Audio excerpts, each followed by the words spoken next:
everyone. Welcome back for another story time. Today's story is one that I have never heard of. I've never read it before, but it was a request, so I wanted to honor that. And I would like to thank Unique Leo 08 for this recommendation, and I hope you enjoy it and it brings back some happy memories. Caps for Sale by Esphyr, Slobodkina. Once there was a peddler who sold caps, but he was not like an ordinary peddler carrying his wares on his back. He carried them on top of his head. First he had on his own checked cap, then a bunch of gray caps, then a bunch of brown caps, then a bunch of blue caps, and on the very top, a bunch of red caps. He walked up and down the streets, holding himself very straight so as not to upset his caps. As he went along, he called, "Caps, caps for sale, 50 cents a cap." One morning he couldn't sell any caps. He walked up the street and he walked down the street calling, "Caps, caps for sale, 50 cents a cap." But nobody wanted any caps that morning. Nobody even wanted a red cap. He began to feel very hungry, but he had no money for lunch. "I think I'll go for a walk in the country," said he, and he walked out of town, slowly, so as not to upset his caps. He walked for a long time until he came to a great big tree. "That's a nice place for a rest," thought he. And he sat down very slowly under the tree and leaned back little by little against the tree trunk, so as not to disturb the caps on his head.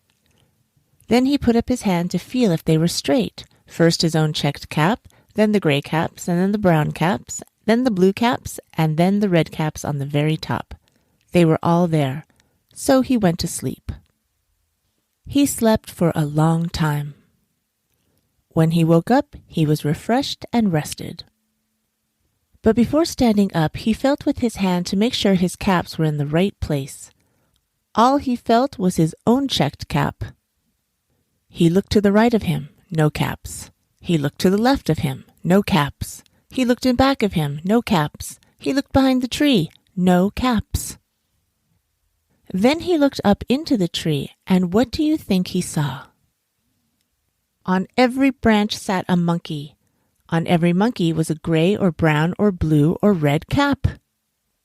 The peddler looked at the monkeys. The monkeys looked at the peddler. He didn't know what to do. Finally, he spoke to them. "You monkeys, you," he said, shaking a finger at them. "You give me back my caps." But the monkeys only shook their fingers back at him and said, "Tss, tss, tss." This made the peddler angry, so he shook both hands at them and said, "You monkeys, you give me back my caps." But the monkeys only shook both their hands back at him and said, "Tss, tss, tss." Now he felt quite angry. He stamped his foot and he said, "You monkeys, you better give me back my caps." But the monkeys only stamped their feet back at him and said, "Tss, tss, tss." By this time the peddler was really very, very angry. He stamped both his feet and shouted, "You monkeys, you must give me back my caps." But the monkeys only stamped both their feet back at him and said, "Tss, tss, tss." At last he became so angry that he pulled off his own cap, threw it on the ground, and began to walk away.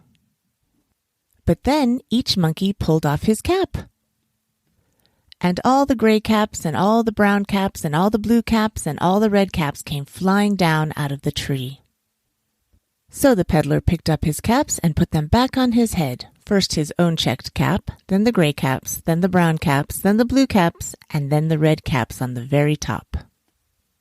And slowly he walked back to town calling, "Caps, caps for sale, 50 cents a cap." Okay, little monkeys, I hope you enjoyed that story. If there's a special book that you'd like me to read, send me a message.